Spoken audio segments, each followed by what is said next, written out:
Hello, Costanza here with another video for you guys on YouTube. Costanza. He looks a little funny because I'm all bent over. But I thought I'd do a video on my favorite Blink-182 album because I bought it the other day and I was like, now since I own it, why don't I just do a video on it? So here it is. It's their self-titled album from 2003, and it was recorded after they had a mini hiatus between this and Take Off Your Pants, which is my second favorite album that they've ever done. But yeah, Blink-182, it's called Blink-182, it's self-titled, which is kind of a good move because they went from titles like Cheshire Cat to Enema of the State, and then it just felt like they were going back to their roots, even though it was completely different to anything they put out before.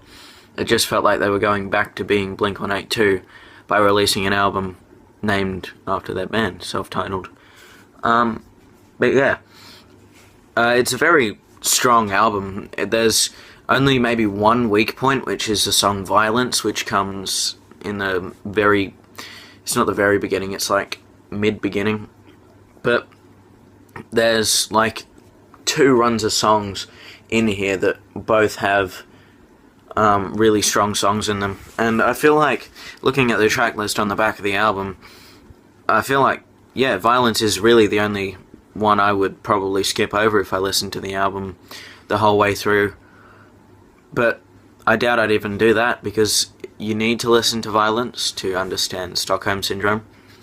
But yeah, it's a very, as I said before, to most Blink-182 fans, it was a very different thing to hear. It's kind of like when Radiohead released Kid A in 2000.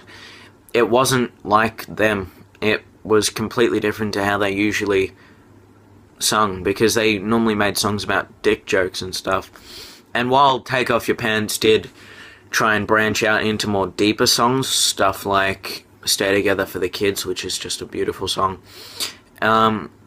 yeah, the underlining theme of this album is breaking up with someone and leaving them behind. And Tom DeLonge, he's gone now, he's left the band, but he's very strong on this album when he sings, because you feel like he's gone through all of it before, and this is just him. This is his story, really. And I think that's cool, because you hear it in songs like Always, which is great, and I have no idea how Matt Skiba is gonna be able to live up to this, to Tom's vocals on that song.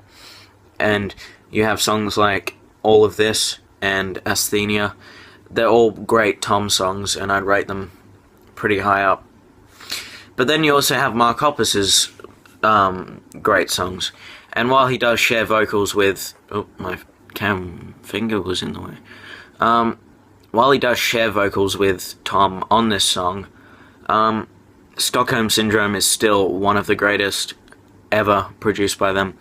It's got a good intro, kind of, which follows on from the main song of Violence. It's got an intro for Stockholm Syndrome at the end of it, and then Stockholm Syndrome is 2 minutes and 36 seconds, if I remember the duration well enough. It's just 2 minutes and 30 seconds of absolute batshit insane drumming, guitar, vocals, just all mixed into one great song. And the chorus is just Tom shouting to Mark, and Mark shouting back. And it's got great lyrics like, life's temporary like New Year's resolutions. I feel like that's a bit of tongue-in-cheek humor for you there from the boys writing that song. And it's also got Mark just yelling out his frustrations when he talks about how he's crippled with exhaustion, and the woman he's singing to is something with disappointment, I can't remember what he says, while he's drowning in the next room. And I think that's cool, that she's just disappointed while he's struggling immensely with this whole breakup situation. So yeah, if you were to ask me my favourite songs on this album, I would not be able to tell you. Well, I would, and it would be all of them par Violence. But yeah, you start off with songs like Feeling This, which make you feel like, oh, this album's going to be more Blink-182, where they just sing about relationships and being with a girl in these times, because it was early 2003, which was when the punk music scene really broke into the world, really. I don't know where that sentence was going. But yeah, Feeling This also has a great ending to it, where it's another bit of Mark and Tom just battling to who can sing the loudest and who has the best lyrics. And then there's Obvious, which is cool. It's another great Tom song with really great lyrics. I would listen to this song all the time. I just like how they matured. They really... You could hear them maturing on Take Off Your Pants, but this is where they really came into their own, and I have no idea why. I'm placing it... I'm saying I'm a lot. I'm placing it mainly on Tom branching off to do Boxcar Racer, because I think he did that between Take Off Your Pants and Blink. But I think Boxcar Racer, before Tom went to Angels and Airwaves, which is just... Boxcar really helped him mature his vocals and mature him as a person before they got back together to record this album, because they went on hiatus. And then they tried to do it, they tried to capture that again, really, when Tom left the band in 2003 after this album. Well, not 2003 exactly, but he left the band, and they went on hiatus to 2011 when they released Neighborhoods. And I don't really like Neighborhoods. It's still good. It's just Tom went back a step with Angels and Airwaves. He thought he was something he wasn't, because he kind of tried to say that he was musically superior, and what he was doing with Angels and Airwaves was great, where Travis, the drummer, Travis Barker, and Mark went off to form Plus 44, which was more Blink than Angels and Airwaves was. And then they got back together and did Neighborhoods, and Neighborhoods. But yeah, if I were to recommend you songs to listen to on Blink-182, Shiny, I would probably recommend you to listen to All of This.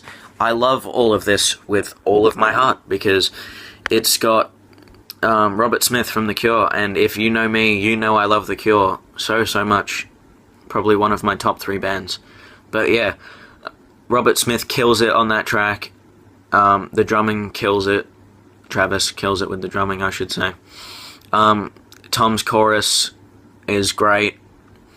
And yeah, it's just a brilliant song, and it's kind of disappointing to hear live, because Mark can't really do Robert Smith's high but deep voice. I need to do a video on The Cure. I will. Shaky camera.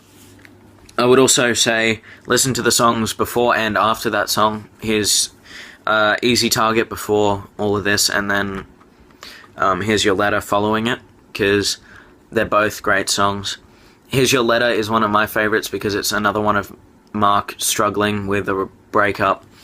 And I think it's kind of deep, because he talks about how he can't handle staring at the ceiling anymore, and he just needs to talk to this girl.